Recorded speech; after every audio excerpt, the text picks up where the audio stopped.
Hello and welcome everyone. Today's topic is another, each other and one another. These words. You are going to learn all these words so that आप इन्हें अपनी English में आराम से use कर सकें.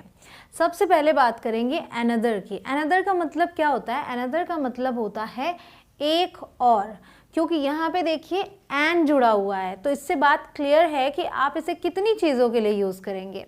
Of course आप इसे एक चीज़ के लिए यूज़ करेंगे. Another is used with singular countable noun, जिससे आप गिन सकते हैं और वो एक हो, तब आप इसका यूज़ करेंगे. इट मीन्स वन मोर, एक और. जब भी आप किसी भी चीज़ की बात करें उसमें आपको एक और चाहिए वो चीज़, तो आप अनदर का यूज़ करेंगे. Give me another book to read, इसका मतलब मुझे पढ़ने के लिए एक और किताब दो. अनदर बुक, एक और. स्पेसिफिक, आप स्पेसिफिकली किसी चीज़ के लिए बात नहीं कर रहे हैं, बट आप ये कह रहे हैं एक और दो. शी हैज़ अनदर कज़न, उसका एक और चचेरा भाई है. शी हैज़ अनदर कज़न, एक और है. Clear? I've heard that you've another job too. मैंने सुना है कि आपके पास एक और रोजगार है, नौकरी है. I don't have another option. मेरे पास दूसरा विकल्प नहीं है. Another option, दूसरा विकल्प, एक और विकल्प नहीं है. Could I have another cup of coffee? क्या मैं एक और कप कॉफ़ी पी सकता हूँ? Could I have another cup of coffee? है ना इजी. अब आप इसे आराम से यूज़ कर सकते हैं. Get me another glass of wine. मुझे एक और वाइन की ग्लास चाहिए. Get me another glass of wine. This restaurant isn't good. इसका मतलब यह रेस्टोरेंट अच्छा नहीं है. Is there another nearby? क्या आसपास कोई और है? Is there another मतलब उसी टाइप का हो, बट पर्टिकुलरली आप उसी की बात नहीं कर रहे, उसी टाइप का हो. ठीक. अब आते हैं हम ईच अदर पे और वन अनदर पे. इन दोनों को साथ में मैंने क्यों लिखा है?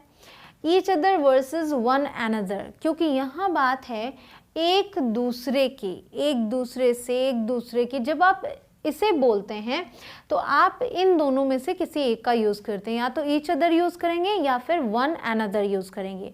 तो दोनों में फ़र्क क्या है? पहले मतलब अगर मैं बात करूं एंशिएंट इंग्लिश की, तो वहाँ पर दोनों को बहुत ही ध्यान से यूज़ किया जाता था ऑफ कोर्स, बट आज के टाइम पे एक चीज़ आसान कर दी गई है आपके लिए, वो मैं आपको बताती हूँ. फर्स्ट ऑफ ऑल आप ये समझिए कि इन्हें हम यूज़ कैसे करते हैं. They both act as reciprocal pronouns. Reciprocal का मतलब होता है परस्पर. ठीक. which are used when two or more subjects में people और things, मनुष्य हो मतलब व्यक्ति हो या फिर things हो, are doing the same thing and experiencing the same consequences.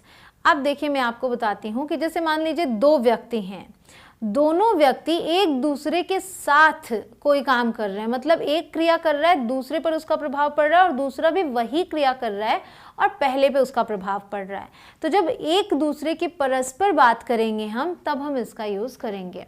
अब बात आती है, पहला है to refer to two people we use each other. जब हम दो ही लोगों की बात करते हैं तब हम वहाँ पर ईच अदर का यूज़ करते हैं.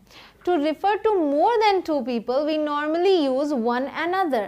So according to the rule, अगर दो से ज़्यादा लोग हैं तो हम one another का यूज़ करेंगे, और सिर्फ दो लोगों की बात कर रहे हैं तो हम each other का यूज़ करेंगे. बट ये नोट भी है आपके लिए, each other and one another are interchangeable in modern British usage. अगर ब्रिटिश इंग्लिश की बात करूं, ब्रिटिश यूसेज क्या है कि आप दोनों में से किसी का भी यूज़ कर सकते हैं. मतलब अगर आप दो से ज़्यादा लोगों की बात कर रहे हैं तो भी आप ईच अदर का यूज़ कर सकते हैं. But to be on the safe side आपको क्या करना चाहिए कि आप दो के लिए ईच अदर का यूज़ करें, उनसे ज़्यादा है वन अनदर का. बट अगर आप गलती से ईच अदर यूज़ कर भी लें तो वो गलत नहीं है. एग्जाम्पल देखिए, Rohan and Kiara helped each other. इसका मतलब है रोहन और कियारा ने एक दूसरे की मदद की. Rohan helped Kiara and Kiara helped Rohan. तो वो परस्पर है ना, कि दोनों एक दूसरे पर वही क्रिया कर रहे हैं. तो एक सेंटेंस में कैसे बोलेंगे, Rohan and Kiara helped each other. ऐसे ही जगहों पे ये वर्ड्स आपके काम आते हैं। अगला है the contestants were fighting with one another. यहाँ पर क्या है, कंटेस्टेंट्स दो से ज़्यादा हैं, तो आप बोल रहे हैं प्रतियोगी आपस में लड़ रहे थे, मतलब प्रतियोगी एक दूसरे से लड़ रहे थे, तो यहाँ पे हमने वन अनदर यूज़ किया। अब आते हैं next example, people need to know one another to get comfortable with each other. लोगों को एक दूसरे के साथ सहज होने के लिए, कंफर्टेबल होने के लिए एक दूसरे को जानने की ज़रूरत है। People need to know one another, तो यहाँ पे दो से ज़्यादा लोग हैं, हमने वन अनदर यूज़ किया। Clear, they gave exercise practice to one another. उन्होंने एक दूसरे को एक्सरसाइज अभ्यास दिया।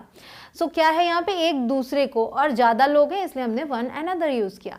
Even after all these years they both are dedicated to each other. इतने सालों के बाद भी दोनों एक दूसरे को समर्पित हैं। So even after all these years they both, दो लोग हैं तो हमने यूज़ किया ईच अदर। ओके, अगला है they are married to each other. Of course यहाँ पर आप ईच अदर ही यूज़ करेंगे क्योंकि मैरिज दो लोगों में होती है। So they are married to each other, वे एक दूसरे से विवाहित हैं, मतलब वे दोनों एक दूसरे के पति पत्नी हैं। They resolved the matter by talking और conducting a dialogue with each other. यहाँ भी दो लोगों की बात है, हमने ईच अदर का यूज़ किया। अब कुछ और एग्जाम्पल्स देख लीजिए। We help each other a lot. हम एक दूसरे की बहुत मदद करते हैं। They sent one another gifts from time to time. वो समय समय पर एक दूसरे को गिफ्ट भेजते थे। Rohan and Sohan were jealous of each other. Rohan और सोहन एक दूसरे से ईर्ष्या रखते थे।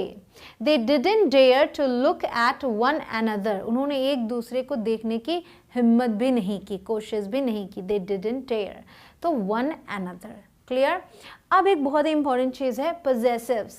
पोजेसिव्स जब बनाएंगे आप तो क्या यूज़ करेंगे आप, ईच अदर्स, और यहाँ वन अनदर्स। इस पे ध्यान रखने की बात यह है कि आप OTHERS लगा के फिर अपॉस्ट्रोफी नहीं लगाएंगे, आप प्रॉपर इनके बाद ही अपॉस्ट्रोफी S लगाएंगे दोनों में। तो यहाँ पर अक्सर गलती होती है कि लोग क्या कर देते हैं कि इस तरीके से लिखने के बजाय ऐसे लिख देते हैं, तो वो गलत हो जाएगा। ये चीज़ आप ध्यान में रखें अगर लिख रहे हैं। द बॉयज वोर ईच अदर्स कोट्स। लड़कों ने एक दूसरे के कोट्स पहने हुए थे या पहने। They had forgotten one another's names. वे एक दूसरे का नाम भूल गए थे। तो यहाँ वन अनदर्स इस तरीके से लिखना है, न कि इस तरीके से। ये वाला गलत होगा जो यहाँ लिखा हुआ है। ठीक। I hope that you all enjoy each other's company. आशा है कि आप सभी एक दूसरे की कंपनी, एक दूसरे का साथ एंजॉय करें। They were holding each other's hands. वे एक दूसरे का हाथ पकड़े हुए थे। क्लियर। तो अब आप another, each other and one another तीनों ही बहुत ही आसानी से यूज कर सकते हैं। सारे डाउट्स क्लियर हो गए। करते रहिए आप प्रैक्टिस में। मिलती हूँ आपसे अगले लेसन में। जय हिंद।